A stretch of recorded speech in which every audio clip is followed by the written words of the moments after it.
Chapter 11. When the ladies removed after dinner, Elizabeth ran up to her sister, and seeing her well guarded from cold, attended her in the drawing-room, where she was welcomed by her two friends with many professions of pleasure, and Elizabeth had never seen them so agreeable as they were during the hour which passed before the gentlemen appeared. Their powers of conversation were considerable. They could describe an entertainment with accuracy, relate an anecdote with humour, and laugh at their acquaintance with spirit. But when the gentlemen entered, Jane was no longer the first object. Miss Bingley's eyes were instantly turned towards Darcy, and she had something to say to him before he had advanced many steps. He addressed himself to Miss Bennet with a polite congratulation. Mr. Hurst also made a slight bow, and said he was very glad, but diffuseness and warmth remained for Bingley's salutation. He was full of joy and attention. The first half-hour was spent in piling up the fire, lest she should suffer from the change of room, and she removed at his desire to the other side of the fireplace, that she might be farther from the door. He then sat down by her, and talked scarcely to anyone else. Elizabeth, at work in the opposite corner, saw it all with great delight. When tea was over, Mr. Hurst reminded his sister-in-law of the card-table, but in vain. She had obtained private intelligence that Mr. Darcy did not wish for cards, and Mr. Hurst soon found even his open petition rejected. She assured him that no one intended to play, and the silence of the whole party on the subject seemed to justify her. Mr. Hurst had therefore nothing to do but to stretch himself on one of the sofas and go to sleep. Darcy took up a book, Miss Bingley did the same, and Mrs. Hurst, principally occupied in playing with her bracelets and rings, joined now and then in her brother's conversation with Miss Bennet. Miss Bingley's attention was quite as much engaged in watching Mr. Darcy's progress through his book as in reading her own, and she was perpetually either making some inquiry or looking at his page. She could not win him, however, to any conversation. He merely answered her question and read on.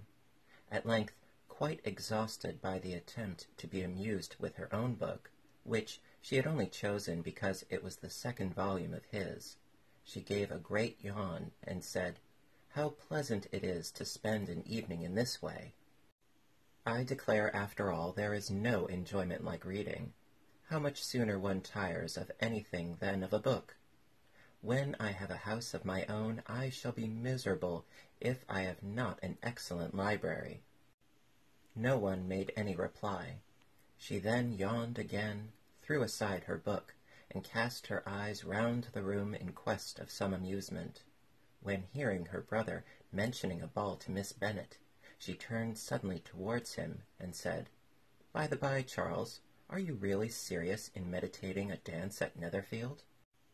I would advise you, before you determine on it, to consult the wishes of the present party. I am much mistaken if there are not some among us to whom a ball would be rather a punishment than a pleasure." "If you mean Darcy," cried her brother, "he may go to bed if he chooses before it begins. But as for the ball, it is quite a settled thing, and as soon as Nichols has made white soup enough, I shall send round my cards." "I should like balls infinitely better," she replied, "if they were carried on in a different manner, but there is something insufferably tedious in the usual process of such a meeting. It would surely be much more rational if conversation instead of dancing were made the order of the day. Much more rational, my dear Caroline, I dare say, but it would not be near so much like a ball." Miss Bingley made no answer, and soon afterwards got up and walked about the room. Her figure was elegant, and she walked well, but Darcy, at whom it was all aimed, was still inflexibly studious. In the desperation of her feelings, she resolved on one effort more, and turning to Elizabeth, said, "Miss Eliza Bennet, let me persuade you to follow my example, and take a turn about the room. I assure you it is very refreshing after sitting so long in one attitude. Elizabeth was surprised, but agreed to it immediately. Miss Bingley succeeded no less in the real object of her civility. Mr. Darcy looked up. He was as much awake to the novelty of attention in that quarter as Elizabeth herself could be, and unconsciously closed his book. He was directly invited to join their party, but he declined it, observing that he could imagine but two motives for their choosing to walk up and down the room together, with either of which motives his joining them would interfere. What could he mean? She was dying to know what could be his meaning, and asked Elizabeth whether she could at all understand him. "Not at all," was her answer, "but depend upon it, he means to be severe on us, and our surest way of disappointing him will be to ask nothing about it." Miss Bingley, however, was incapable of disappointing Mr. Darcy in anything, and persevered, therefore, in requiring an explanation of his two motives. "I have not the smallest objection to explaining them," said he, as soon as she allowed him to speak. "You either choose this method of passing the evening because you are in each other's confidence, and have secret affairs to discuss, or because you are conscious that your figures appear to the greatest advantage in walking. If the first, I should be completely in your way, and if the second, I can admire you much better as I sit by the fire." "Oh, shocking!" cried Miss Bingley. "I never heard anything so abominable. How shall we punish him for such a speech?" "Nothing so easy, if you have but the inclination," said Elizabeth. "We can all plague and punish one another, tease him, laugh at him. Intimate as you are, you must know how it is to be done." "But upon my honor I do not.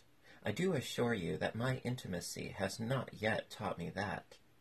Tease calmness of temper and presence of mind. No, I feel he may defy us there.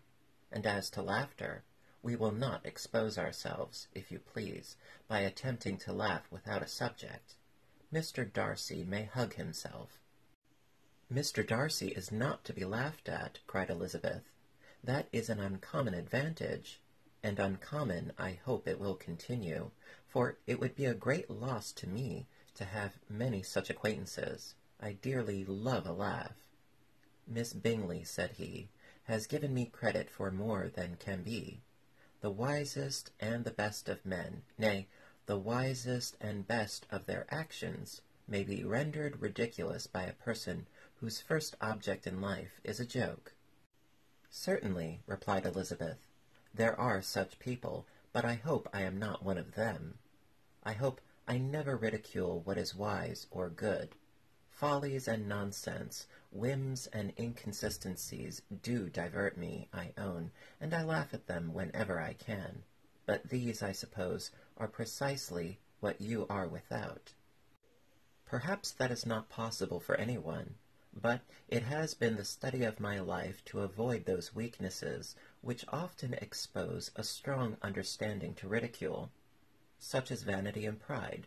Yes, vanity is a weakness indeed, but pride, where there is a real superiority of mind, pride will always be under good regulation." Elizabeth turned away to hide a smile. "Your examination of Mr. Darcy is over, I presume?" said Miss Bingley. "And pray, what is the result?" "I am perfectly convinced by it that Mr. Darcy has no defect. He owns it himself without disguise." "No," said Darcy, "I have made no such pretension. I have faults enough, but they are not, I hope, of understanding. My temper I dare not vouch for. It is, I believe, too little yielding, certainly too little for the convenience of the world. I cannot forget the follies and vices of others so soon as I ought, nor their offences against myself.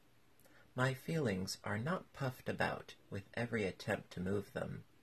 My temper would perhaps be called resentful.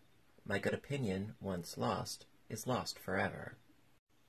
"That is a failing indeed," cried Elizabeth. "Implacable resentment is a shade in a character. But you have chosen your fault well. I really cannot laugh at it. You are safe from me. There is, I believe, in every disposition a tendency to some particular evil, a natural defect, which not even the best education can overcome. And your defect is a propensity to hate everybody. And yours," he replied with a smile, "is wilfully to misunderstand them." "Do let us have a little music," cried Miss Bingley, tired of a conversation in which she had no share. "Louisa, you will not mind my waking Mr. Hurst?" Her sister made not the smallest objection, and the pianoforte was opened, and Darcy, after a few moments' recollection, was not sorry for it. He began to feel the danger of paying Elizabeth too much attention.